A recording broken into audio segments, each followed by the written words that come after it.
Hello all, welcome back to our channel. So in this video we will discuss a unit 5 short important explanation video. So long చదువుకుంటే short ఆటోమేటిక్గా వచ్చేస్తుంది. Short ఒక brief introduction కోసం, brief explanation కోసం క్విక్గా ఈజీగా అందరికీ అర్థమయ్యేటట్టుగా చెప్దామనేది ఈ వీడియో చేయడం జరుగుతుంది. ఓకేనా? ద ఫస్ట్ ఇంపార్టెంట్ క్వశ్చన్ ఏంటంటే ఫిక్స్డ్ పీరియడ్ క్వాంటిటీ సిస్టమ్ అనమాట. ఈ ఫిక్స్డ్ పీరియడ్ క్వాంటిటీ సిస్టమ్ని మనం పీ సిస్టమ్ అని కూడా అనొచ్చు. దీన్ని ఏమంటారు అంటే పీరియాడిక్ రివ్యూ సిస్టమ్ అని కూడా అంటారు, లేదంటే పీరియాడిక్ సిస్టమ్ అని అనొచ్చు, ఫిక్స్డ్ ఆర్డర్ ఇన్వెంటల్ సిస్టమ్ అని అనొచ్చు. అంటే దీనికి ఇన్ని నేమ్స్ అనేది ఉన్నాయి. సో ఇది ఏం చేస్తుందంటే order to order demand market ఏదైతే ఉందో దానికి తగ్గట్టుగా ఇది ఒక ఫిక్స్డ్ ఆర్డర్ పీరియడ్ అనేది చెక్ చేసుకొని దాని యొక్క రిలవెంట్ దాంతో రిఫర్ చేస్తుంది అనమాట. సెకండ్ క్వశ్చన్ వచ్చేసి సేఫ్టీ స్టాక్. ఈ సేఫ్టీ స్టాక్ అంటే ఏంటంటే minimum additional inventory to serve as a safety stock అనమాట. అంటే ఇన్ రియల్ లైఫ్ సిచ్యువేషన్లో మెనీ అన్సర్టనిటీస్ అనేది రావచ్చు. అంటే డిమాండ్ అనేది ప్రొక్యూర్మెంట్ టైంలో ఇంక్రీజ్ అవ్వచ్చు, కొన్నిసార్లు డిక్రీజ్ అవ్వచ్చు. దానికి తగ్గట్టుగా how we're leading our firm అనేది important. That is called safety stock అనమాట. నెక్స్ట్ వన్ వచ్చేసి వెయిట్ అనాలిసిస్. వెయిట్ అనాలిసిస్ అంటే ఏంటి?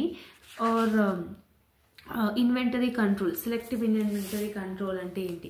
So ABC analysis, XYZ analysis, weight analysis అని 3 అనాలిసిస్ ఉంటాయి.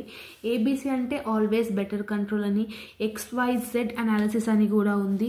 ఈ XYZ అనేది కూడా వన్ ఆఫ్ ది అనాలిసిస్ అనమాట. ఇది ఏం చేస్తుందంటే ఇన్వెంటరీ యొక్క కాస్ట్ని కానీ ఇన్వెంటరీస్ని కంట్రోల్ చేయడంలో ఈ analysis will be helpful. And weight analysis అనేది ఒక వైటల్ డిజైరబుల్ ప్లేస్లో స్టాండ్ అవుతుంది. ఇదేం చేస్తుంది అని అంటే ఇన్వెంటరీ ఐటమ్స్ ఏవైతే ఉన్నాయో 3 కేటగిరీస్గా బేస్ అయి ఉంటుంది, BED అని చెప్పేసి. ఓకేనా? సో ఇదేం చేస్తుంది అంటే manufacturing and other expenses, other activities ఏవైతే ఉంటాయో దానికి ఇంపార్టెన్స్ ఇచ్చినట్టు ఉంటుంది. నెక్స్ట్ వన్ వచ్చేసి SDE అనాలిసిస్. ఈ SDE అనాలిసిస్ అనేది ఒక ఇన్వెంటరీ అనాలిసిస్ అనమాట. ఇది ఏం చేస్తుంది అంటే డిఫికల్ట్ ఐటమ్స్ని రైట్ టైంలో రైట్ ప్లేస్లో అక్యూర్ చేయడానికే ఇది యూస్ఫుల్ అవుతుంది. Okay. And last important question వచ్చేసి బిన్ కార్డ్ అనమాట. సో ఈ బిన్ కార్డ్ అనేది ఏంటంటే ఇది ఒక క్వాంటిటేటివ్ రిసిప్ట్ అనమాట.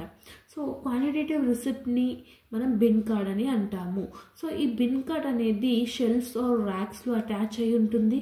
సో దీని ఒక ప్రాపర్టీ ఇన్వెంటరీ రికార్డ్స్ అని కూడా అనొచ్చు. That is called bin card. So like this the questions will be explained for the 2 marks అనమాట. Hope you got clarity. If you're having any further doubts, let me know in the comment section. All the very best for your examination preparation. Thank you so much.